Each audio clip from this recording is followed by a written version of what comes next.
எழுதி பள்ளியில் இன்று பயிலும் பையன் தான் நாடு காக்கும் தலைவனாய் நாளை விளங்க போகிறான். திட்டிக்கும் தேங்காமல் திட்டட்டும் பரவட்டும் முத்தாமல் தாயகி என் முதற்கண் வணக்கங்கள்.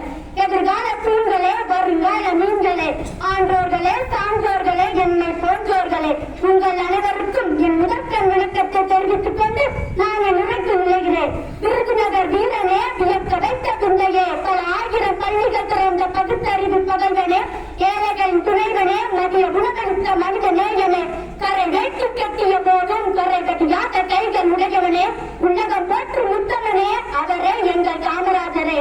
தன் நிகரில்லா பெருந்தலைவர், படிக்காத மேடை, கல்விக்கண் திறந்தவர், தென்னாட்டு காந்தி, தமிழகத்தின் பொற்கால ஆட்சியை நடத்தி காட்டியவருமான காமராஜர் 1903ஆம் ஆண்டு ஜூலை 15ஆம் தேதி தந்தை குமாரசாமி, தாயார் சிவகாமி அம்மாள் ஆகியோருக்கு மகனாக பிறந்தார். தனது 6 வயதிலே தன் தந்தை இழந்து விட்டாலும் 6ஆம் வகுப்பு வரை படித்தார். தன் தாய்மாமாவின் பாதுகாப்பில் அவரது துணிக்கடையிலே வேலை செய்தார். அங்கு இருக்கும் போது செய்தித்தாள்களை படிக்கும் பழக்கம் ஏற்பட்டது.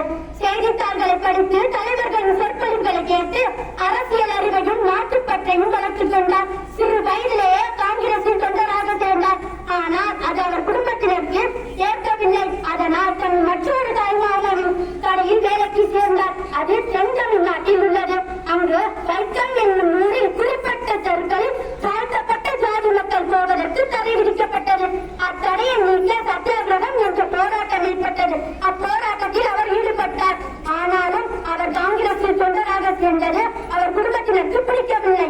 1954ஆம் ஆண்டு அவர் முதலமைச்சராக பொறுப்பேற்றார். அவரை அரியணை ஏற்று மக்கள் அனைவரும் அழகு பார்த்தனர். அவர் கல்விக்காக செய்த தொண்டு கணக்கில் அடங்காதது.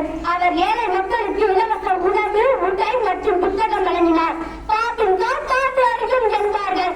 ஏழையாக பிறந்த அவர் ஏழைகளின் துயரை துடைப்பதே தன் குறிக்கோளாக கொண்டிருந்தார். கரிய தோற்றமும் நெடிய உருவமும் பெரிய கதர் சட்டையும் பார்ப்பவர்கள் மனம் கருவதாக இருந்தது. அவர் சாகும் தருவாயில் அவர் வங்கிக் கணக்கில் 3000 ரூபாய் மட்டுமே இருந்தது என்றார். அவர் எவ்வளவு நேர்மையாக வாழ்ந்திருப்பார் என்று யோசியுங்கள். 1963ஆம் ஆண்டு இந்திரா காந்தி, லால் பகதூர் சாஸ்திரி ஆகியவரை அரியணை ஏற்றி புகழ்ந்தார். அதனால் தான் இவரை உலகம் முழுவதும் கிங் மேக்கர் என்று அழைப்பார்கள்.